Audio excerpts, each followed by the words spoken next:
Rieccoci qua, buonasera a tutti voi che siete collegati in un'altra puntata numero 13 in questo lunedì 12 febbraio della Padel TV, oggi con ospiti, come potete già vedere, prima di presentarvi, ospiti veramente di lusso.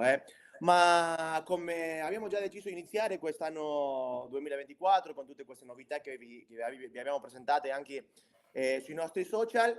Prima di presentare a tutte queste figure che state vedendo nel vostro schermo, noi cominceremo subito veloce con la rassegna stampa delle cose che un po' ci ha lasciato indietro questo weekend, perché anche se ancora non ha cominciato il circuito ufficiale come è il Premier Padel, già qualche torneo si sta giocando come è successo il weekend scorso a Miami, un torneo organizzato nell'America, dove è stato ovviamente tipo amichevole, però che almeno ci ha lasciato uno dei punti più belli sicuramente dell'anno, che adesso Franci, tutta la regia, ci farà anche vedere. Quindi quando vuoi, Franci, cominciamo a vedere i video di questa rassegna stampa di quello che è successo nella Racer Padel Cup a Miami questo weekend.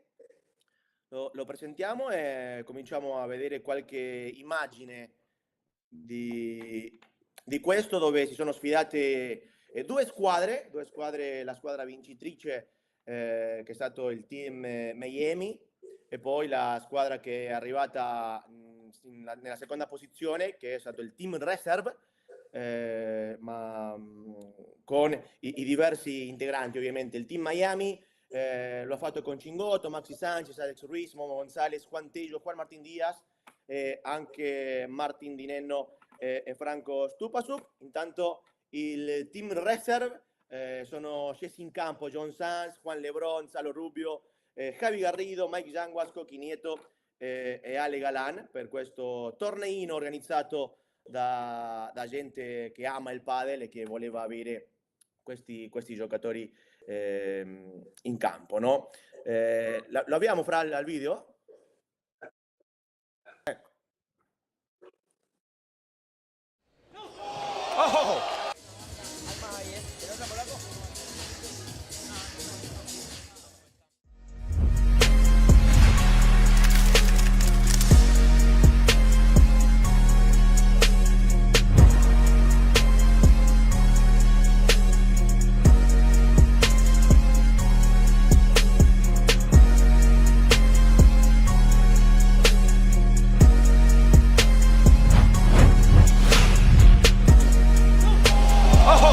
Look at that from Ale Galan.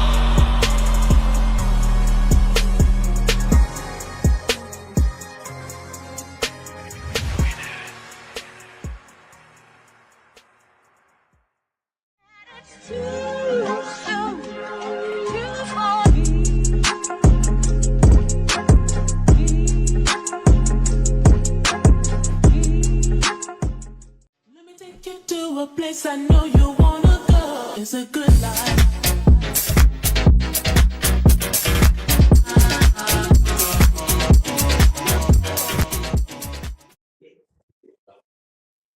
Bene, abbiamo visto qualche immagine di quello che ci ha lasciato indietro, come vi ho detto prima, la Racer Padel Cup a Miami, e anche quello che sta succedendo in Spagna, che è un nuovo circuito, il circuito emergente, come lo è l'Ultimate Padel Tour, un circuito che ancora non si sa bene come funzionerà. Si dice che conterà con 12 tappe sempre in Spagna, più 2 internazionali, un Master Final. La verità è che ha già cominciato, sta succedendo la prima tappa in La Coruña, e quindi sicuramente in settimana avremo più novità di questo circuito emergente, che non c'è niente che vedere con il Premier Padel, che inizierà tra pochissimo con la prima tappa a Riyadh. Noi cominciamo a presentare anche alle nostre ospiti di lusso. Abbiamo l'onore, il piacere enorme sinceramente di presentare a Gemma Triai, che oggi ci farà compagnia. Parleremo un pochettino anche di padel, del suo momento, dei suoi obiettivi, un po' della sua carriera, che ci incuriosisce tantissimo, e parlare con una campionessa, con una numero 1 al mondo, sebbene oggi occupa il numero 3 del ranking mondiale del Premier Padel, ma per tanti come noi pensiamo che ancora è la numero 1 al mondo. Gemma, buonasera, buenas noches, ¿cómo estás? Y bienvenida. Buonasera, come stai? Parli molto bene l'italiano, me l'hanno detto i colleghi, mi hanno detto la Parlo gente che, un pochino. che ti circonda un pochettino. Grazie mille di essere qua e darci questo tempo che sicuramente è lo più valioso, no? Grazie a voi. Anche con noi, nella stessa finestra, Carolina Orsi, il nostro orgoglio tricolore, giocatrice World Padel Tour, Premier Padel, numero 27 al mondo oggi nella classifica Premier. Caro, innanzitutto grazie anche a te di esserci, per noi, come lo diciamo sempre, non ci facciamo mancare occasione per dire che sei la giocatrice di padel più influente, diciamo, di questo paese, e averti anche ci fa tantissimo piacere. Grazie a voi, buonasera a tutti, grazie per l'invito. Io lo unico che vi chiedo è che sentitevi come a casa, perché sicuramente parleremo, non sarò solo io a parlare, ci saranno anche gli altri ospiti che adesso presentiamo. Vado e continuo con le donne, ovviamente, lascio a Simo per ultimo. Quindi Cristina Molinari, mental coach, scrittrice di 2 libri che adesso ci racconterà anche. Cristina fa un lavoro molto molto interessante anche nel padel, e avere 2 campionesse e un maestro nazionale della FITP sicuramente possiamo parlare molto molto bene di quello che fai fuori il campo di gioco, che in questo periodo dello sport è molto importante. Come stai, Cri? Benvenuta.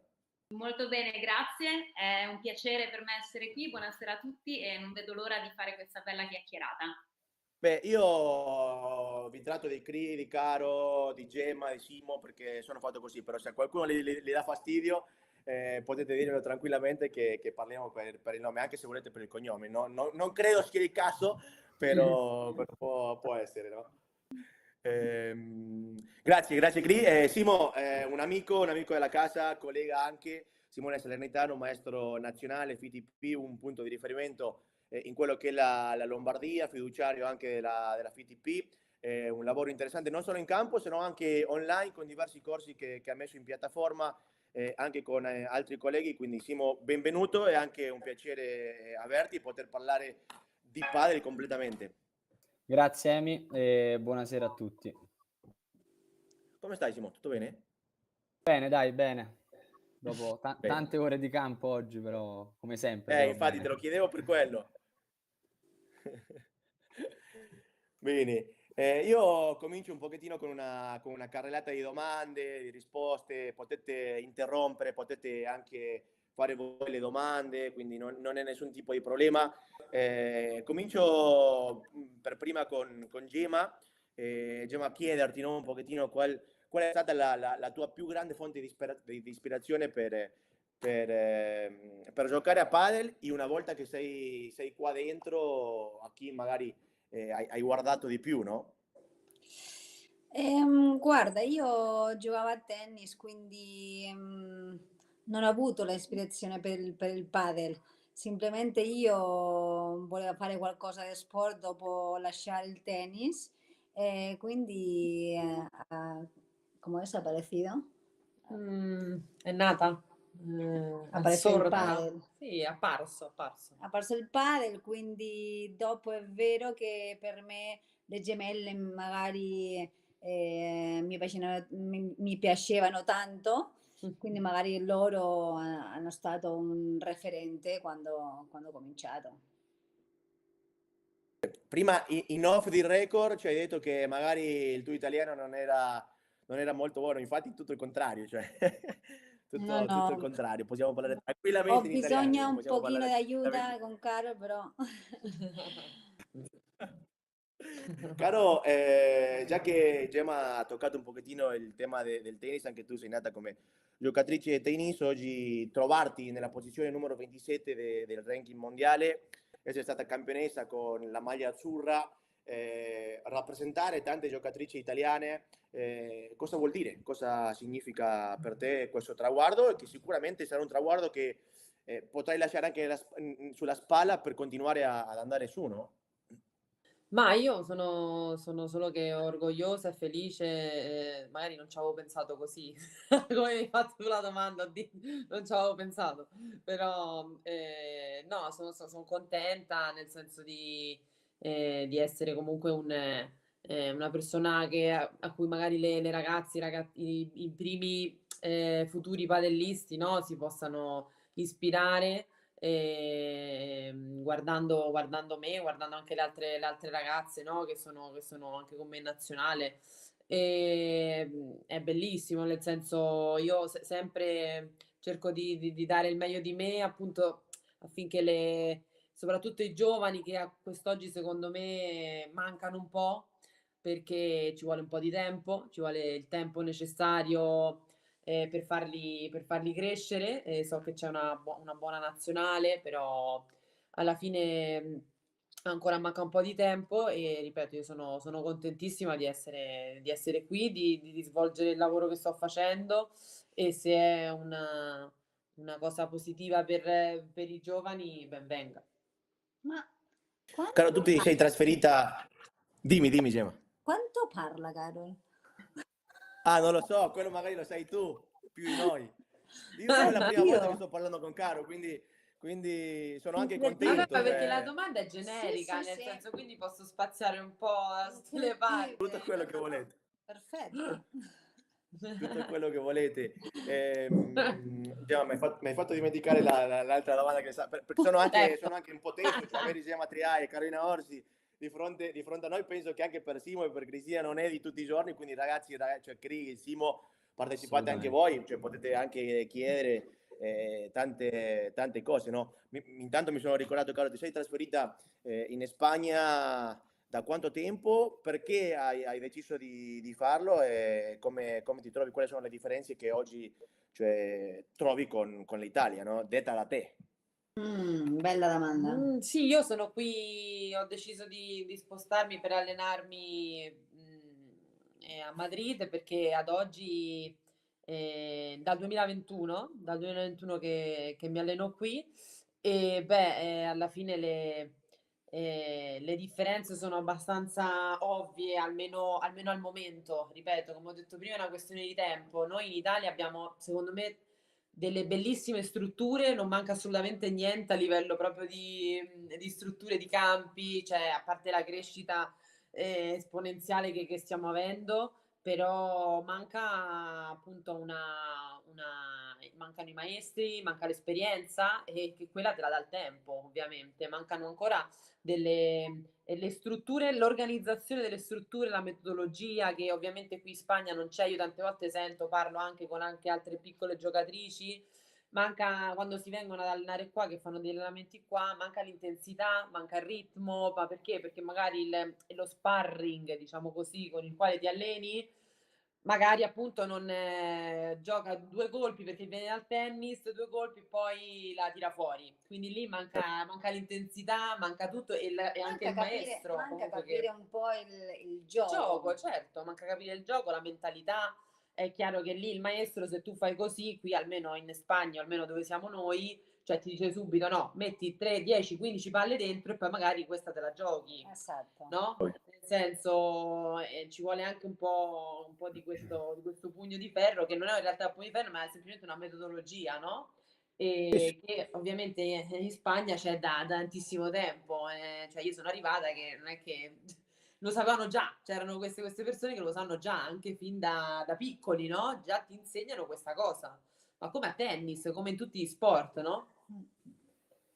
Benissimo, cioè, guarda che mi hai dato anche piede per parlare con Simo perché è giusto e io coincido con te che mancano soprattutto i maestri, soprattutto nella età dove si sviluppa tutto, cioè dagli 8 anni fino ai 15-16, è lì l'età più delicata, diciamo, non solo del padre, sino di tutti gli sport. E Simo sono certo perché lo conosco, infatti adesso ti chiedo Simo come ti sei iniziato, quando ti sei iniziato e quali sono le competenze chiavi, no, che per te un giocatore dovrebbe avere per giocare a padel e anche un maestro per insegnare padel.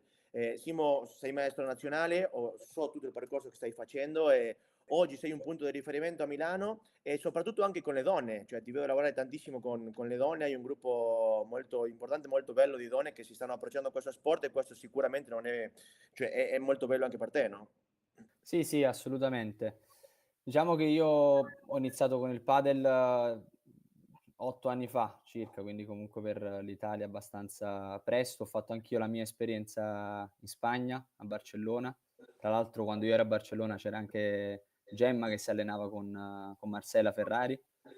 Io in quel periodo ero lì, sono diventato istruttore in federazione catalana e già rispetto a quello che diceva Carolina, 5 anni fa c'era ancora molta più differenza rispetto ad oggi. Oggi già un pochino qualche passo in avanti lo abbiamo fatto, ma sicuramente siamo ancora molto, molto lontani da quello che è la realtà spagnola.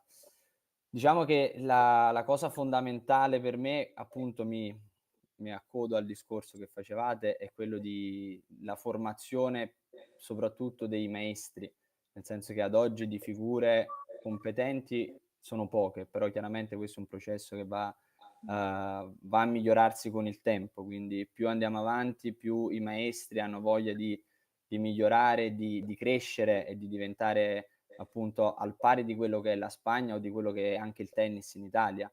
E quello è il presupposto principale per poter lavorare bene e chiaramente poi abbiamo anche bisogno appunto delle strutture che ci consentono di poter fare tutto in maniera corretta per poter creare delle accademie, dei metodi e soprattutto delle scuole che ad oggi in Italia purtroppo sono ancora molto carenti, cioè nel senso che noi ci proviamo, Emi lo sai benissimo, comunque noi ci conosciamo abbastanza bene, proviamo a fare qualcosa appunto a partire dai bambini, però diciamo che è un percorso che secondo me chiede ancora qualche anno di tempo, anche da parte dei genitori che portano i bambini a giocare a padel, comunque il processo è ancora un po' lungo, però diciamo che da parte nostra sicuramente c'è l'impegno di provare a trasmettere qualcosa a quelli che sono gli allievi e sia piccoli che grandi, a quelli che sono i nuovi maestri, chiaramente con tutta l'umiltà del mondo di continuare ad apprendere e di imparare anche noi, perché siamo ancora... Sì, quello non si finisce mai. Assolutamente. Non si Nessuno... finisce mai. Guarda, io credo che oggi sia una puntata straordinaria perché possiamo parlare di tutto. Abbiamo 2 giocatrici professionisti, abbiamo un maestro nazionale e voglio mettermi anche in quest'area che è fondamentale, che va della mano di tutto. Sicuramente me lo potete confermare o no, Caro e Gemma, che è il mental coach, che si è cominciato negli ultimi anni a vedere tantissimo e oggi io credo che soprattutto tutti i giocatori o giocatrici professionisti devono avere un mental coach nella loro squadra. Cristina, come sei diventata mental coach? Prima di parlare anche dei tuoi 2 libri, ma raccontaci un pochettino il tuo percorso. Perché nel padel? Perché hai deciso il padel? Allora, io vengo dal mondo della crescita personale e della formazione, quindi ero già una trainer, facevo eventi e formazione uno a tanti e ho deciso di specializzarmi con 3 master in sport mental coaching e 1 in psicologia dello sport, perché credo che sia molto importante per gli atleti avere un allenatore mentale che insieme all'allenatore tecnico e al preparatore atletico porti avanti un progetto di crescita e crei per loro e insieme a loro un processo vero e proprio.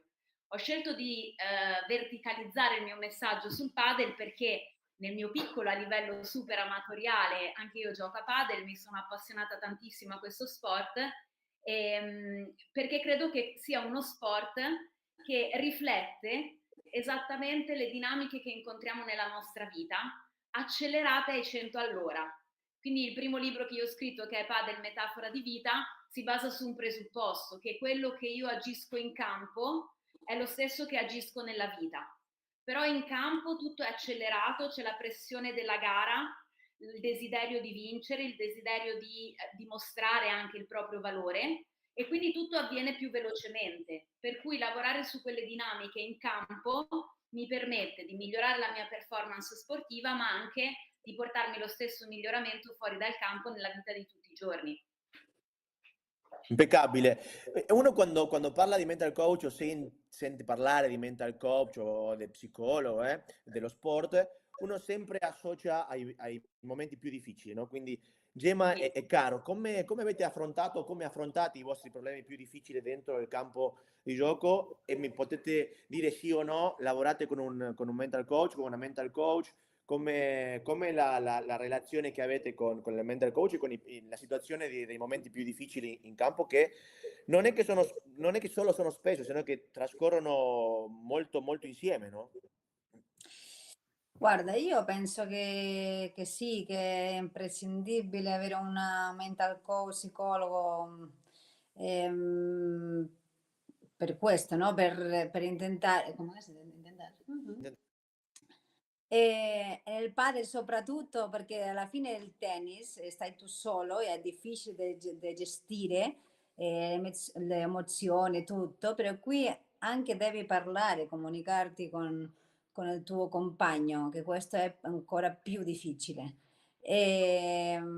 Quindi come facciamo per gestire le cose, le difficoltà? Guarda, lavorando. Alla fine questo è anche quando ti alleni a padel è un lavoro, qui è lavorare la mente, tanto individualmente come con la coppia, sì, e anche con l'allenatore. Questo è un sport de tre, boh, de tanti, perché alla fine non solamente è il psicologo, c'è anche il nutrizionista, il preparatore fisico, quindi sei due, sei te e la tua compagna, però alla fine è un lavoro di tutti. E tu ora habla Comunque per un istante, caro, ho pensato che la fermavi e le dicevi, ma quanto parla Gemma Triani? Oddio mio. No, no, scherzando. Caro, penso che un po' la pensi uguale, no? Sì, sì, sì, io la penso esattamente uguale. È un tema questo della psicologia e il mental coach che alla fine si lascia un po' alla fine, no? Perché non lo so, magari da piccoli che fai? Mandi dal mental coach il bambino che fa sport, dico, no? Sì. Oppure nelle scuole, magari facciamo il riferimento adesso alla scuola tennis, che c'è lo psicologo. No, cioè non ce lo mandi perché magari ancora ad oggi non lo so se a livello proprio convenzionale, no, oddio lo psicologo, ancora c'è qualche no, qualche filosofia, no, di questo tipo e invece in realtà, come ha detto Gem, è proprio un allenamento della mente, soprattutto poi in campo sportivo oltre che a livello personale, no? Perché tutti noi abbiamo e subiamo delle esperienze più o meno positive che ovviamente vanno analizzate per migliorarci perché poi si tratta di quello, tu vai in palestra per migliorare la forza e vai dallo psicologo per migliorare la mente e per ovviamente vivere meglio Gestire e gestire emozione, emozioni perché ovviamente quando uno sta in coppia, sta in pubblico, deve comunque sapere che migliorare. ha bisogno la tua compagna, sapere Sì. che ho bisogno io e come è tutto un Sì, tutto sono tante tematiche, Chiaro. ovviamente sì, sono tante tematiche che vanno affrontate. Quindi, secondo me è una cosa importantissima, che come ho detto, magari viene tralasciata, però se tu parli anche, quando fai formazione, no? Che io ovviamente l'ho fatta a livello tennistico, ma mi immagino perché sono stata allenatrice, no? Di tennis. E immagino si fa anche a livello del padel, cioè tu dici, l'allenamento del padel qual è? Tecnica, tattica, fisico e mente. Tu no, cioè Simo, tu che hai fatto maestro nazionale, sicuramente ci saranno queste 4, macro aree, no, quindi è chiaro che anche secondo me a livello di insegnamento ci deve essere, ovviamente da piccolini un po' meno, perché tutto lo sviluppo emozionale è molto, più soft, no, più facile, però man mano che uno cresce secondo me deve mettere, una parte mentale che deve allenare per competere al meglio possibile, come facciamo noi. Forse da piccolino è più indiretto, ma comunque c'è in un modo o in un Certo, sì, altro. sì, esatto, devono ancora capire, cioè ovviamente più indiretto, cioè si saranno sicuramente delle tecniche molto più tranquille, ma non so se sono tecniche, però ci saranno proprio dei sistemi più y tranquilli. seguramente adesso de cada vez habrá más, Sì, sì, sì, empezarán antes, sì, cominceranno prima, sì, cominceranno prima, sicuro. ma anche con gli esercizi, no? Facendo il mini tennis, mini paddle, che ci sarà il mini paddle, no? quando Sì, tu sì, crei al assolutamente. bambino il mini campo da padel, metti la mini retina, lui già psicologicamente sta lavorando, perché invece trovarsi nel padel, nel campo enorme, secondo me lì già, oddio, si vede come, oddio, ma cos'è un castello? Come faccio? Non ci arrivo, no? Cioè, quindi lì sono queste piccole tecniche indirette, come dicevi tu, Simo, no? Che Sì, invece al esatto. bambino sono la mini racchettina, la pallina sgonfia, così lui si vede, no? A sua dimensione. Quindi tutto Ma anche lo questo stesso esercizio, gioco comunque che diventa certo, tutto un gioco mentale. esatto. Cioè l'apprendere giocando, no, al bambino è Esatto. molto su questa cosa qui a livello di divertimento. Poi piano piano cresce e via. Quindi no, per riassumere, perché io dice parlo troppo, però, però, no, però sì, abbiamo un mental coach che ci sentiamo, non dico quotidianamente, però certo che ci sentiamo, viene a vedere gli allenamenti, si parla individualmente di coppia con l'allenatore, eccetera, eccetera, eccetera. Quindi sì. benissimo. Io adesso due domande, una per Cristina e un'altra per Simo. Comincio con Cri. Cri, quando si parla di psicologia dello sport o psicologo dello sport, è lo stesso che di parlare di mental coach o sono due Sono due professionisti figure che diversamente? sono due figure professionali che si possono sovrapporre, nel senso che lo psicologo può essere mental coach, il mental coach può essere psicologo, non necessariamente si sovrappongono.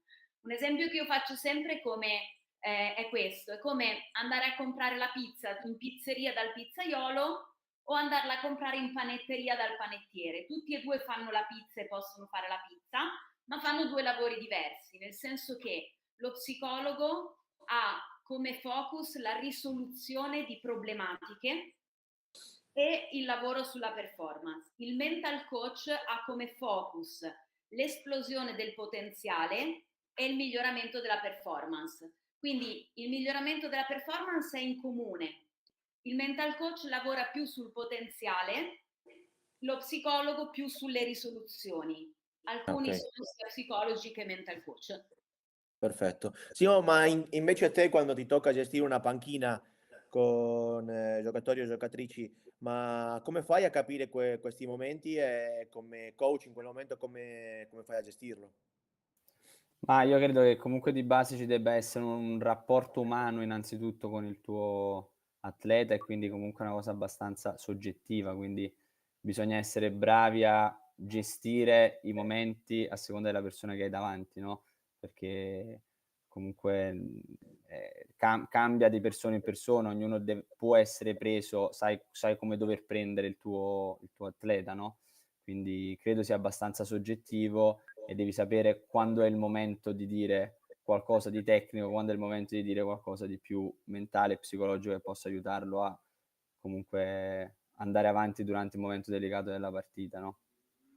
Benissimo. Simo, continuo un pochettino con te che vorrei che ci raccontassi un pochettino anche le cose che state facendo con Envy Padel e avete un corso anche online, quindi fateci capire anche cosa vuol dire essere maestro in campo e anche utilizzare queste nuove tecnologie per aiutare o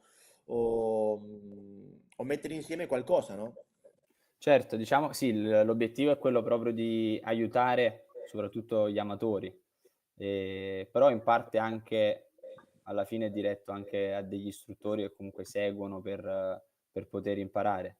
È un progetto che abbiamo iniziato circa 2 anni fa ormai, che all'inizio per me era comunque abbastanza una scommessa, per tutti era una scommessa, ad oggi è diventata una realtà abbastanza seguita.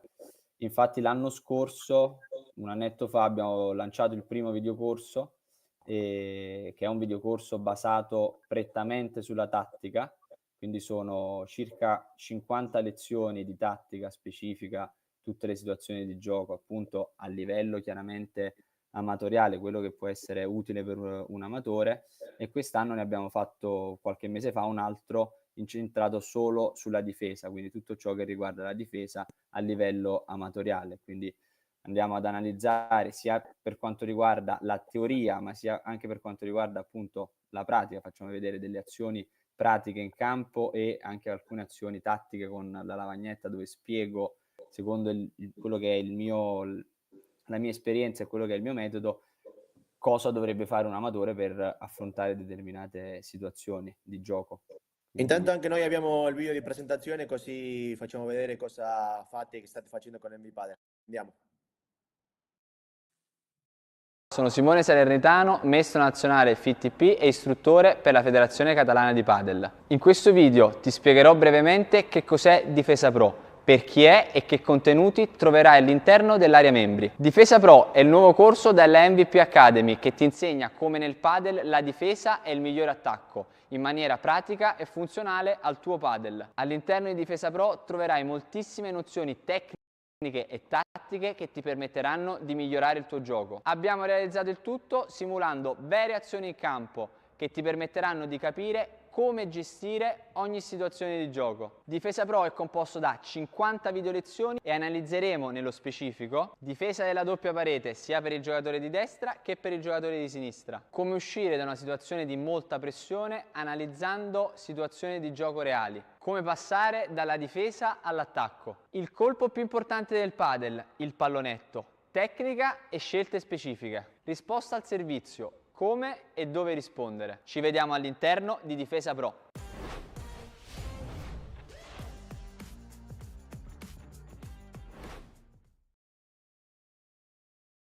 Benissimo, qua abbiamo visto e sentito ovviamente una piccola parte di quello che state facendo con MV Padel, che puoi anche condividerci come la gente fa a trovarlo e come si può iscrivere anche a questo corso online. Allora, MV Padel è una pagina Instagram, quindi potete trovare sicuramente tutto lì, e da lì c'è anche il link per accedere alla piattaforma dove poter accedere ai videocorsi, dove c'è sia una versione gratuita iniziale e poi dopo si può acquistare il videocorso se piace, se hanno voglia, diciamo, di approfondire il discorso. Benissimo. Gemma, torno con te, 2023 lungo, lunghissimo, con 2 circuiti in mezzo. Ma no, in realtà per voi no, però sì, con tante tappe del World Padel Tour, Sud America. La verità è che è stato un anno impegnativo. Questo 2024 è appena iniziato, siete anche parte adesso di Premier, finalmente diventerà un solo circuito. Come hai deciso di affrontare questo 2024? Quali sono un pochettino i tuoi obiettivi? Io credo che, non conoscendoti personalmente, ma sì in campo, uno degli obiettivi sicuramente sarà tornare alla lotta per il numero uno, no? O no? Sì, 2023, un anno lunghissimo, larghissimo, aveva tanta voglia di finirlo, però quest'anno sono carica. Obiettivi, primo ho di obiettivi personale, penso che devo migliorare, devo fare cose di più, se voglio lottare per il posto questo che dici. Quindi Ma non ho nella testa adesso, voglio un'altra volta il numero uno. Sì, lo voglio, certo che lo voglio, però so che primo devo avere un bel rapporto con la mia nuova compagna e devo gestire bene tante cose, devo tornare con quella fiducia che a me mi piace giocare, devo un'altra volta divertirmi, quindi primo sta tutto questo e dopo, se questo funziona, magari ho la possibilità di lottare per il numero uno, numero due, non lo so. Ma lì credo che hai toccato due cose che ci interessa un po' tanto, perché stiamo parlando sempre di te sempre parlando di una campionessa, di una numero, io insisto, una numero uno al mondo. Hai detto devo migliorare, ma Gemma Triai in cosa deve migliorare? Perché uno che ti vede da fuori, Tantissime cose, mamma mia. attori che vedono questo sport, cioè precisamente cosa pensi che devi migliorare, no? Guarda, io sempre dico la stessa cosa. Se ho qualcosa da migliorare, meno male che ho cose da migliorare, se no ho un problema. Se no ho Cose da cose migliorare, da vuol dire migliorare, che sono vuol dire finita. che sono, sì, basta. Gemma solamente può andare abajo. Andare giù. Andare giù. E quindi sì, posso migliorare la difesa, posso migliorare anche spingere di più con la vibora, posso migliorare anche spingere con le smash, posso fare di più uscite di parete, posso fare anche lavori di destra a lungolinea, la vibora a lungolinea, quindi c'è tantissime cose che posso migliorare che non finisco. Quindi sì, questo a me mi piace tanto perché alla fine vado ogni giorno ad allenarmi con voglia di migliorarmi. Poi è doveroso anche chiedertelo, hai cambiato compagna, sembrava che facevate tutto quest'anno di nuovo insieme a Marta Ortega, siete già iscritte a Riyadh e poi da Doha ci sarà Claudia Fernandez al tuo fianco, siete già iscritte lì. Cosa cerchi anche in Claudia, che è una giovane che sicuramente ti può dare anche tanto, no? Io penso che la parola è cerco tranquillità in me, nella mia compagna, nel team. Guarda, sì, io anche volevo cominciare la stagione con Marta, però alla fine cose che alla fine succedono, non vedeva che io poteva, Sì, sì, non non vedevo... vedevo che io poteva aiutarla a giocare bene a Marta e questo anche Condizionava. sì, mi condizionava a me a non giocare bene, quindi ho deciso di separare i cammini. Strade, sì, sì. Quindi sì, Claudia è una crack è piccolissima, però sarà top, mamma mia, come gioca questa ragazzina. Quindi ho fiducia da lei e della coppia che possiamo fare. Però ti dico, adesso falta lavorare, conoscerci Conoscerti. e dopo si vedrà se possiamo Essere lottare, competitivi. sì, essere competitivi con le top, però ho tanta voglia di farlo bene. Benissimo, benissimo. Intanto abbiamo anche un video tuo, dei tanti che ce ne sono anche noi abbiamo. Ok. Guardate.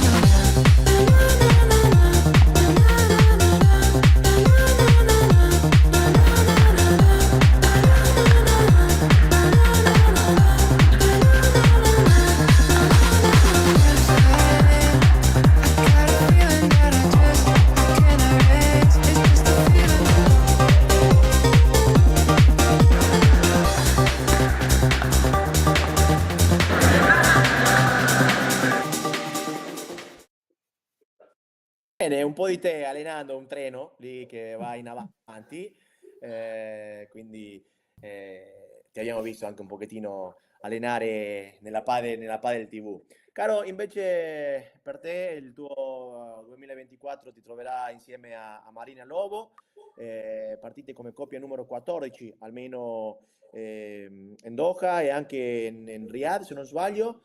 Hai fatto un 2023 molto bello, dove ti abbiamo visto tante, 2 o 3 volte su Sky, anche Due. quello vuol dire che hai giocato quarti di finali, hai avuto la possibilità di competere anche con Patti a 1, cioè una giocatrice che uno dice Patti Storica. è anche padel, sinonimo di padel.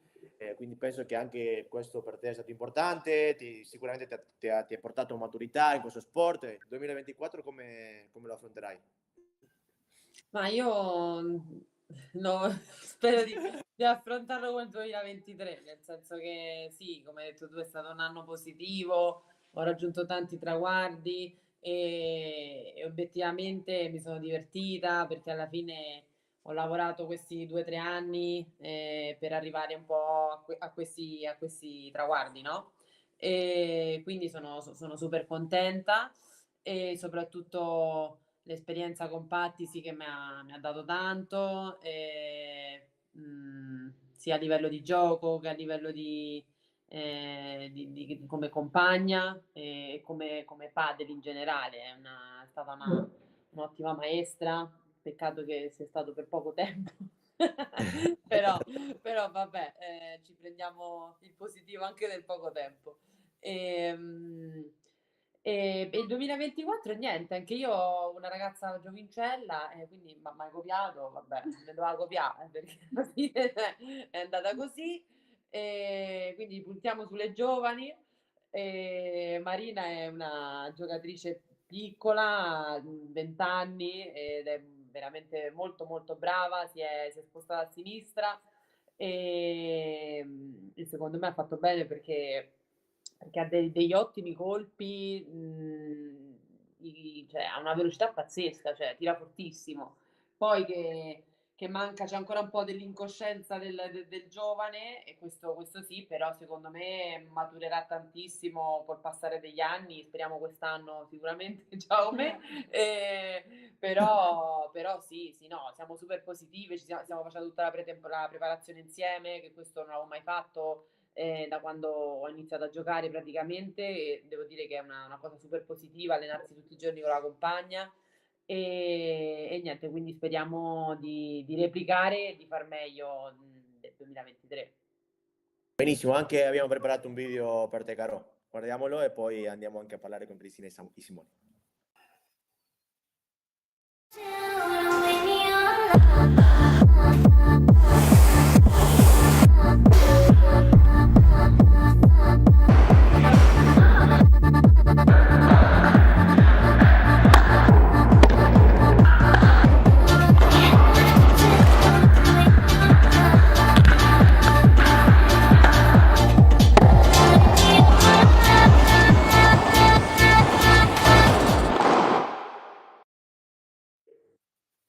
Benissimo. Ma che Anche... figa questa raghetta, vero?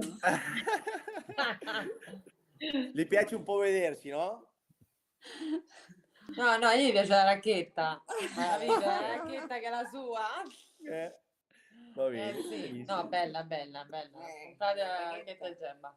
E la mia, che poi pure la mia, È scusa. vero, è vero, la Ecco. tua, io Infatti. ti dico la tua. Sì. Infatti, adesso arriva il marchio quello lì con la CO anche sotto, dai. Lo cancello, faccio una X sopra e ci ho, capito?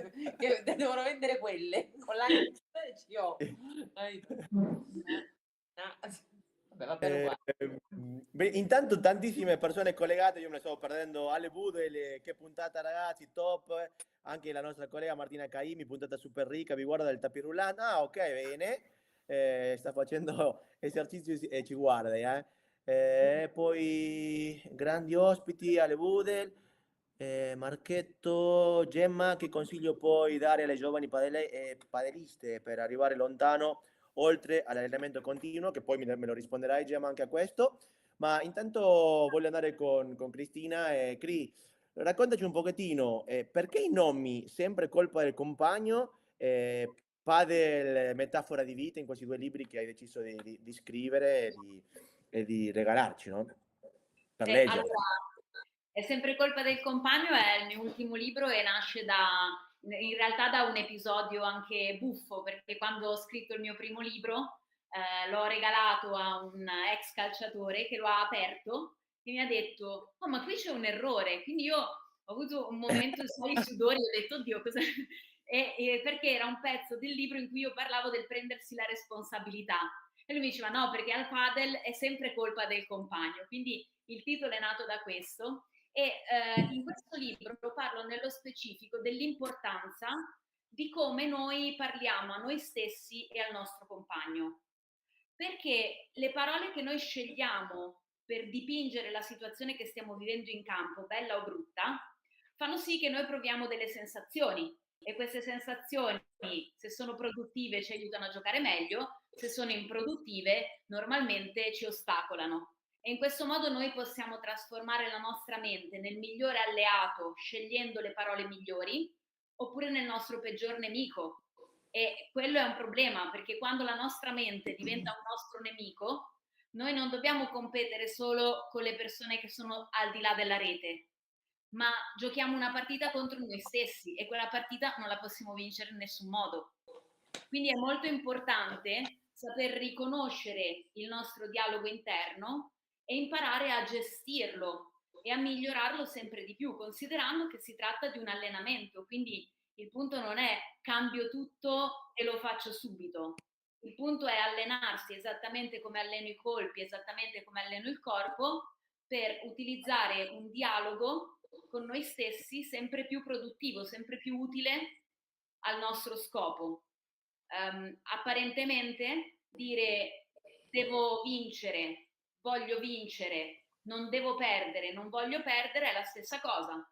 Cioè, il punto è portarsi a casa la vittoria. In realtà, a seconda della frase che noi diciamo, apriamo 4 scenari totalmente differenti, e dobbiamo imparare a capire qual è lo scenario migliore in base alla situazione che stiamo vivendo. Quindi esistono degli esercizi specifici che i giocatori allenano, e in questo modo sviluppano un dialogo interno sempre più produttivo, i giocatori, ma anche tutti noi. Questo è valido in campo, ma è valido anche nella vita. Mentre Padel Metafora di Vita nasce dall'osservazione di come ciò che viviamo in campo è quello che viviamo fuori dal campo accelerato, amplificato. E quindi se impariamo a gestirlo all'interno del campo, lo impariamo a gestire al di fuori del campo e viceversa.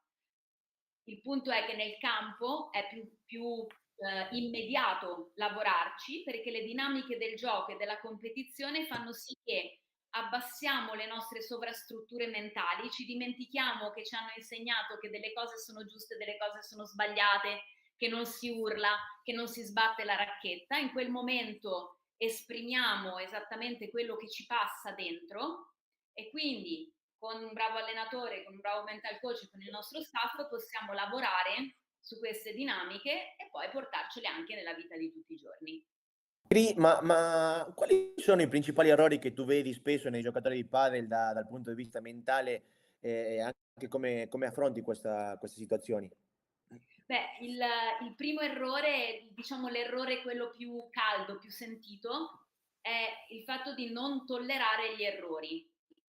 Cioè il giocatore giustamente quando sbaglia non vorrebbe sbagliare, e quindi tende a tollerare poco i propri errori e a pensarci. E che cosa succede? Nel momento in cui io sbaglio, il famoso errore gratuito, ok? In cui io sbaglio e poi continuo a pensare a quell'errore, nel frattempo il gioco va avanti e io infilo altri 2 o 3 errori, fino a quando succede qualcosa per cui riprendo a giocare al mio meglio, comunque al mio livello di gioco. E questo è importante imparare a gestirlo, perché Certo. gli errori fanno parte del gioco. Non possiamo immaginare un atleta che non sbagli mai, ok? E rifiutare la possibilità di sbagliare è un grande limite. È come una cosa che dico sempre ai miei atleti: è come se scivolo sulle scale, mi siedo sul gradino e mi lamento che sono scivolata, ma non arriverò mai su o giù a seconda di dove devo andare, ok? Quindi questo è sicuramente un punto importante. Poi c'è tutta la gestione delle emozioni. Le emozioni che mi aiutano a fare bene, le emozioni che invece mi frenano. Molte persone credono che ci siano delle emozioni che sono in assoluto negative o in assoluto positive. In realtà le emozioni sono solo emozioni. È come io le gestisco, è quello che io me ne faccio di queste emozioni che fa la differenza. Quindi imparare a gestirle è molto importante, perché nell'arco di una partita l'altalena delle emozioni a volte è veramente una montagna russa, e io devo imparare a starci dentro a quelle emozioni e anche a cambiarle velocemente. Quindi questi sono i temi importanti a livello professionistico e a livello anche amatoriale, perché poi anche nel piccolo dell'amatore la gestione emozionale è importante, è molto importante. Poi per gli atleti professionisti c'è tutta la parte di pressione esterna.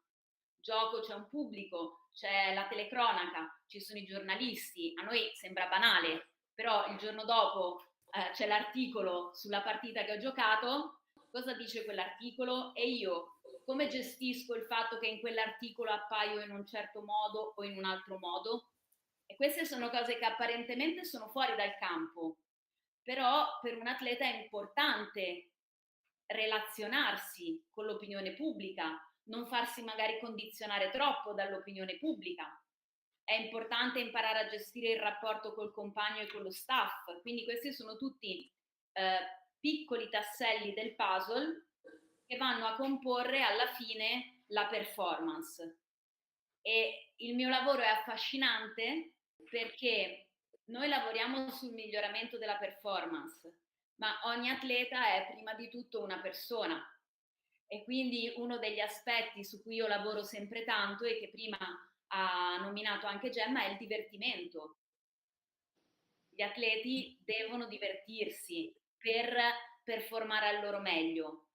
A volte accade che quel divertimento che all'inizio era 1000, nel tempo diventa meno non perché non sia più divertente giocare, ma perché subentrano delle interferenze esterne, subentrano Prima, delle azioni. ma qua ti faccio una domanda perché io credo che anche sia una questione un pochettino borderline. Io coincido anche ovviamente che l'atleta si deve divertire in assoluto, ma quando un atleta, diciamo, si diverte di più e supera quella barriera tra il divertimento e la responsabilità, cosa succede?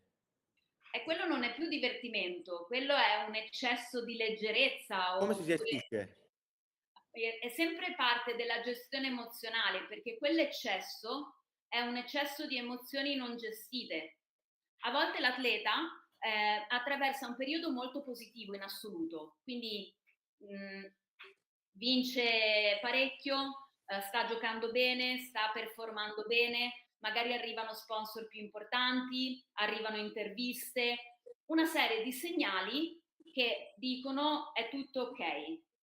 In quel momento la gestione emozionale è altrettanto importante di quando è tutto non ok, perché è un attimo passare dal divertimento sano a troppa leggerezza, quindi a sottostimare magari le prossime sfide. Quindi lavorare con gli atleti nel mio lavoro è una questione di sottile equilibrio da mantenere senza eccedere nei picchi positivi e nei picchi negativi. Ma Ni tanto ni tampoco. Ni tanto ni tampoco. Esatto.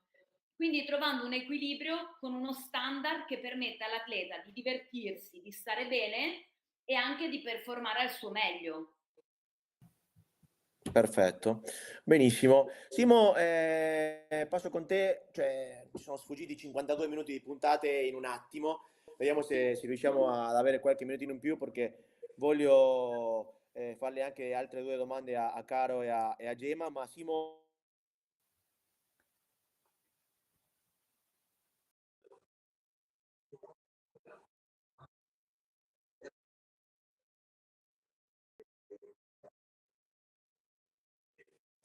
Qual è la domanda che mi hanno fatto a me? No, che domanda? Sì, una che aveva di Siamo di rispondere. nuovo? Ah, guarda. Ecco, ero sparito io. Mi hai sentito la domanda, Simo? No. No? Ok, no, a Simo le chiedevo qual è il tuo metodo, Simo, e come lo stai portando avanti e raccontaci un pochettino anche dei tuoi obiettivi anche per questo 2024. Io non ti sento, Emi. Non mi sente, Simo? Ok, vediamo di risolvere anche questo. Intanto, caro Gemma, Crimi, mi sentite? Sì. Ok. La domanda era, Sparito. Gemma, Sparito. quale l'abbiamo tolto direttamente, no, adesso arriva, Eliminato. adesso ritorna.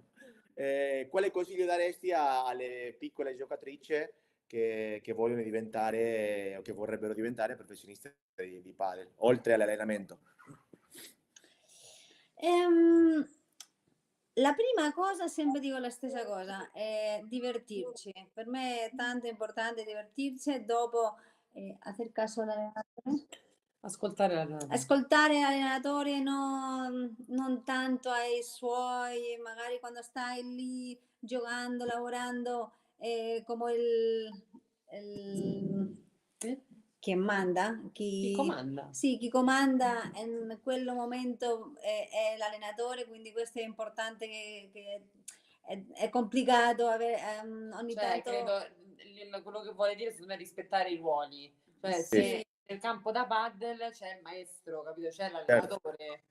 Questo È una, forse, rispettare il sì, è una ruolo, no? situazione difficile Sì, da è gestire difficile, quando si è certo. bambini.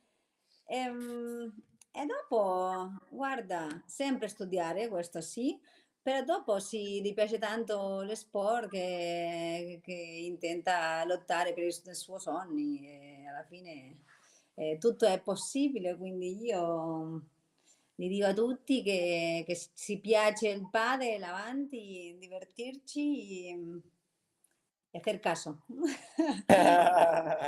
Molto bene. Caro, una domanda anche che magari conosciamo la risposta, ma maglia azzurra, campionessa, cosa si prova? No, è emozionantissimo, sai, un mix di emozioni, non ce n'è una, perché c'è quella prima, durante la partita, quando c'è il match point, che vinci, e quindi vabbè, lasci tutto, boh, ti cade un po' l'adrenalina, però poi ti risale perché c'hai il pubblico, l'inno, le cose, no, è bellissimo, è una cosa super emozionante. È diverso perché comunque sei in una squadra, in questo caso la squadra italiana, quindi è diverso che quando vinci una partita di un torneo, no? Però perché è molto più condivisa appunto con le tue compagne, che non è una sola, ma che sono di più, appunto con un po' tutto il paese che sta lì, che crede in te, che ti supporta, no? E quindi questo è bellissimo. Cioè, almeno l'ultima esperienza che abbiamo fatto a Cracovia è stata emozionante. Io ancora a Giorgia e le dico sempre, ogni tanto gli mando un messaggio a caso, ricordati che abbiamo vinto loro. Cioè, capito? Gli mando Infatti. cioè così a caso, cioè il messaggio ricordati che abbiamo vinto loro, così diciamo, si sveglia male, le mando sto messaggio e lei pure me lo manda. Sì, sì, sì. Questo è bello, veramente. Simo, cioè, voi che pensavate che abbiamo tolto a Simo Sono la tornato. chiacchierata è di nuovo qua. Ti dicevo e ti chiedevo, raccontaci un pochettino del tuo metodo, come lo stai affrontando e quali sono i tuoi obiettivi per il 2024. Ma diciamo che l'obiettivo principale è quello di continuare a crescere, appunto, cercare di migliorare sia come maestro, sia come, diciamo, in quello che facciamo anche online, appunto, quel discorso lì, comunque sono ad oggi due discorsi un po' paralleli, quindi sono due realtà differenti e quella che è online sicuramente continueremo a fare altre attività e cercare di apportare agli amatori e chissà se non anche a qualche istruttore qualche contenuto per poter crescere. Come obiettivi invece personali in campo, quindi diciamo nella quotidianità un po' più appunto di quello che facciamo tutti i giorni, è quello di cercare di aumentare il livello, diciamo, quindi comunque cercare di arrivare ad allenare giocatori di livello un po' più alto, aumentare il numero di giocatori di livello più alto che alleno, cercare di dedicarmi di più, mi ricollego al discorso di prima, a quella che è la scuola padel, i bambini comunque e tutti gli under, che comunque oltre il fatto che penso che sia una cosa giusta, è una cosa che mi piace anche fare e quindi diciamo questi sono gli obiettivi principalmente, cercare di concentrarmi su questi aspetti qui e crescere e migliorare. Benissimo. Cri, invece te, Cosa ti aspetti per il 2024, il tuo ruolo? Beh, nel mio ruolo mi aspetto tanto lavoro, amo davvero lavorare con gli atleti perché ogni volta che facciamo una sessione, che approfondiamo una difficoltà piuttosto che esploriamo il potenziale, si aprono degli scenari nuovi e io sono sempre molto curiosa, amo la farmi stupire, quindi sto seguendo diversi atleti, sto lavorando tanto, sto studiando perché credo che nel mio lavoro non si possa mai smettere di studiare, non si debba mai smettere di studiare per avere esercizi sempre nuovi, per avere strategie sempre nuove da applicare con gli atleti, perché quando si parla di coaching sportivo a volte si pensa a una sessione di conversazione, no? Io parlo, tu ascolti, poi tu parli e io ascolto. La verità invece è che si fanno un sacco di esercizi anche divertenti e quello che desidero sviluppare quest'anno è il lavoro con i più giovani.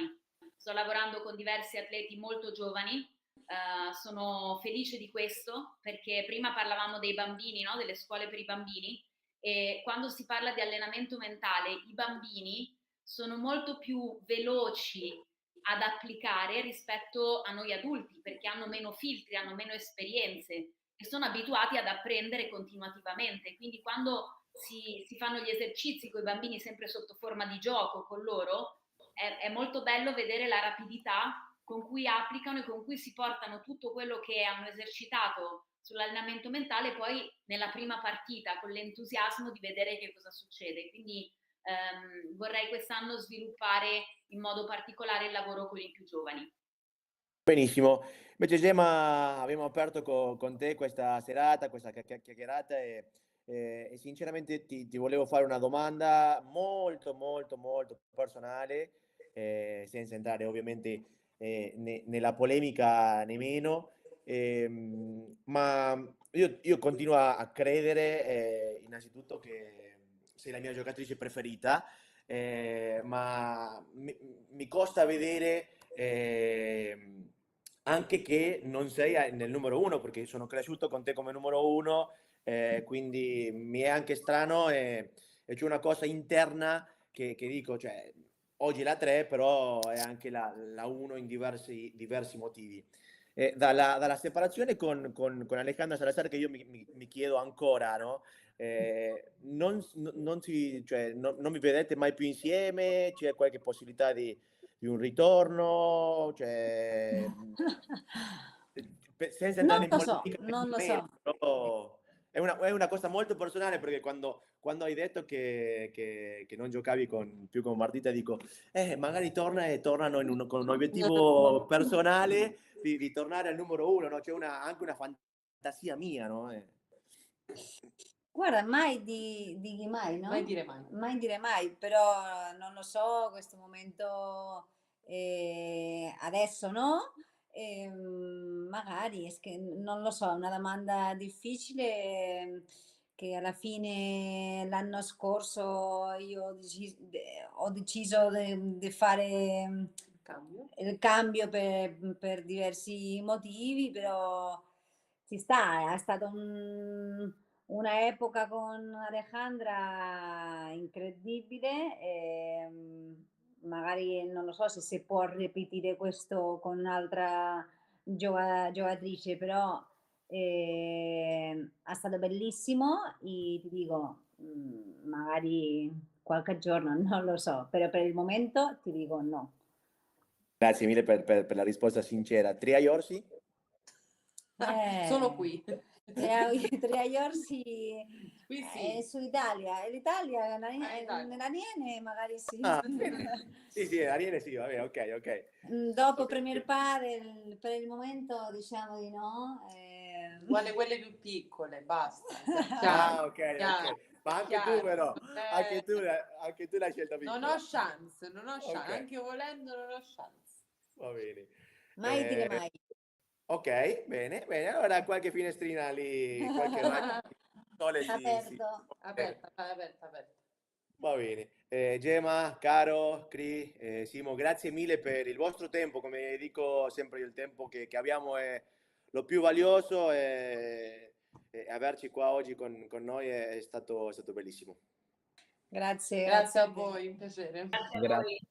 Grazie a voi. Piacere.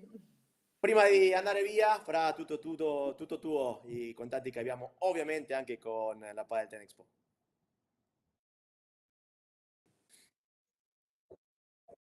Ecco, eccoci qua. Come vi diciamo sempre alla fine di ogni puntata, potete seguirci sulla Padel TV, sulla Padel Tennis Expo, che già è stata, però siamo rimasti sempre in collaborazione su Twitch, Instagram, Facebook, YouTube. Noi vi aspettiamo come tutti i lunedì alle 21. Il prossimo lunedì ci sarà Martina insieme a voi con altri ospiti, altre notizie e tanto padel. Grazie mille, buona serata, arrivederci.